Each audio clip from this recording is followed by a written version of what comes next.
കുറച്ച് കാര്യങ്ങൾ പറഞ്ഞിട്ട് അങ്ങോട്ട് പോവാം. വേറെ ഒന്നുമില്ല. ഓസ്കാർ അക്കാദമിയിൽ നമ്മുടെ മമ്മൂട്ടിയുടെ പടം, മമ്മൂക്കാന്റെ പടം ഇപ്പൊ നിലവിൽ ഓടിക്കൊണ്ടിരിക്കുകയാണ്. അതെല്ലാവർക്കും അറിയാം. അതിങ്ങനെ ഒരു സൈഡിൽ ഇങ്ങനെ നടന്നുകൊണ്ടിരിക്കുകയാണ്.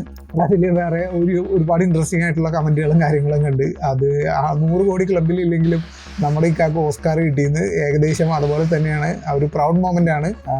അദ്ദേഹം അഭിനയിച്ചൊരു പടം 100 കോടി ക്ലബിൽ ഇല്ലെങ്കിലും ആൾക്ക് ഇപ്പൊ നിലവിൽ ആ ഒരു മൂവി അവിടെ പ്രദർശിപ്പിച്ചുകൊണ്ടിരിക്കുകയാണ്. എന്തായാലും വളരെ നല്ല കാര്യമാണ്. അടിപൊളിയായിട്ടുള്ള നീക്കങ്ങളാണ്. അതിങ്ങനെ തകർത്ത് കടന്നുകൊണ്ടിരിക്കുകയാണ്. അടിപൊളിയാണ്. പിന്നുള്ള കാര്യം എന്ന് പറഞ്ഞാൽ നമ്മുടെ സിനിമയുടെ കാര്യങ്ങൾ പറയുകയാണെങ്കിൽ ധ്യാൻ ശ്രീനിവാസനും ഫഹദ് ഫാസിലും കൂടി ഒരു സ്റ്റേജ് ഷെയർ ചെയ്തിട്ടുണ്ടായിരുന്നു. ആ സ്റ്റേജിൽ വെച്ചിട്ട് ഫഹദ് ഫാസിൽ പറഞ്ഞിട്ടുണ്ട് അദ്ദേഹം അതിനകത്ത് വില്ലനാണെന്ന്. ഓൾമോസ്റ്റ് ട്രെയിലർ കണ്ട എല്ലാവർക്കും തന്നെ മനസ്സിലായിട്ടുണ്ട്. നെഗറ്റീവ് ഷെയ്ഡുള്ള റോള് ആൾ ഓൾറെഡി കൈകാര്യം ചെയ്യുന്നുണ്ടാവുന്നുള്ളൊരു കാര്യങ്ങളും നേരത്തെ ചെറിയ ഗ്ലൂ ഉണ്ടായിരുന്നെങ്കിലും ഇപ്പൊ ആള് ഒഫീഷ്യലി അത് ഡിക്ലെയർ ചെയ്തേക്കാണ്. ആൾ അതിനകത്ത് വില്ലനാണത്. അത് കേട്ടതിൽ വളരെ സന്തോഷമുണ്ട്. അങ്ങേര് വില്ലനായിട്ട് വരുമ്പോ കിട്ടുന്ന ഒരു പീക്ക് ലെവൽ സാധനം ഉണ്ടല്ലോ, അതൊന്നും വേറെ ഇനി കിട്ടില്ല. എന്നാലത്തെ താങ്ക് സഭ ഞങ്ങൾ എന്തായാലും തിയേറ്ററിൽ കാണുമ്പോൾ അത് റിയലി എൻജോയ് ചെയ്യും. ഒരു കാര്യം എന്ന് പറഞ്ഞിട്ടുണ്ടെങ്കിൽ നമ്മുടെ ബിജുമേന അങ്ങേര് പോയിട്ട് ഒരു വള്ളി പിടിച്ചിട്ടുണ്ട്. അങ്ങേരായിട്ട് പിടിച്ചേക്കണില്ല. മറ്റുള്ള ചില പ്രൊഡ്യൂസേഴ്സ് അസോസിയേഷൻ ചെറുതായിട്ട് ഒരു വള്ളി കൊടുത്തിരിക്കുകയാണ്. പുള്ളി അതിൽ പിടിച്ചു എന്നുള്ളതാണ്. അതിൻ്റെ ഡീറ്റെയിലും കാര്യങ്ങളിലേക്കൊന്നും പോകില്ല. എന്തായാലും അത് സോൾവ് ആയിട്ടുണ്ട്. ആള് ആ ഒരു കാര്യത്തിൽ നിന്നും അങ്ങനെ പ്രത്യേകിച്ച് ഉള്ള ഒരു വിവാദങ്ങളിലൊന്നും പോയി കയറി കൊടുക്കാത്ത ഒരാളാണ്.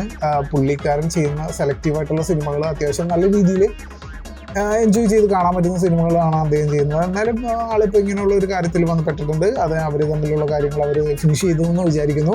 വേറൊരു ന്യൂസ് എന്ന് വെച്ചാൽ നമ്മുടെ രാജ്പാൽ യാദവ് അറിയായിരിക്കും, ഒരു ഹിന്ദി കൊമേഡിയനാണ്.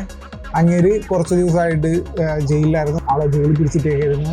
ആള് പറഞ്ഞത് ഞാൻ ഇന്നവരെ ഒരു കുറ്റം ചെയ്യാത്ത ഒരാളാണ്, പക്ഷേ ഞാൻ ജയിലിൽ കിടക്കേണ്ട വന്നു എന്നൊക്കെ പറഞ്ഞിട്ടുള്ള കുറേ സ്റ്റേറ്റ്മെൻറ്റും കാര്യങ്ങളൊക്കെ ഉണ്ട്. പക്ഷേ ആൾ ഇന്ന് റിലീസായിട്ടുണ്ട്. ആൾ ജയിലിലായിരുന്നു, ആളിന്ന് റിലീസായിട്ടുണ്ട്. ആള് സൽമാൻ ഖാൻ ഒരുപാട് നന്ദി പറഞ്ഞിട്ടുണ്ട്. കാരണം ആളാണ് ഇതിൻ്റെ കാര്യങ്ങളെല്ലാം ചെയ്ത് ആളെ പുറത്തിറക്കാൻ സഹായിച്ചത് എന്നാണ് പറയുന്നത്. അദ്ദേഹം ഒരുപാട് പേര് സഹായിച്ചിട്ടാണ് ആൾ പുറത്തിറങ്ങിയത് എന്നുള്ള കാര്യമാണ് പറയുന്നത്. ഇങ്ങനെയൊക്കെയുള്ള കാര്യങ്ങളാണ് പറഞ്ഞു പോകുന്നത്. വേറെ ഒന്നും വിചാരിക്കരുത്. കൂടുതൽ കാര്യങ്ങളായിട്ട് ഇടയ്ക്കിടയ്ക്ക് വരാം. റിയാക്ഷൻ വീഡിയോസ് ചെയ്യണമെന്ന് ആഗ്രഹമുണ്ട്. പക്ഷേ കോപ്പിറൈറ്റ് ഇടുന്നതുകൊണ്ട് ചെയ്യാൻ പറ്റുന്നില്ല. അപ്പോൾ കൂടുതൽ വീഡിയോസും കാര്യങ്ങളുമായിട്ട് പിന്നെ വരുന്നതായിരിക്കും. അതുവരെ ഗുഡ് ബൈ. Thank you.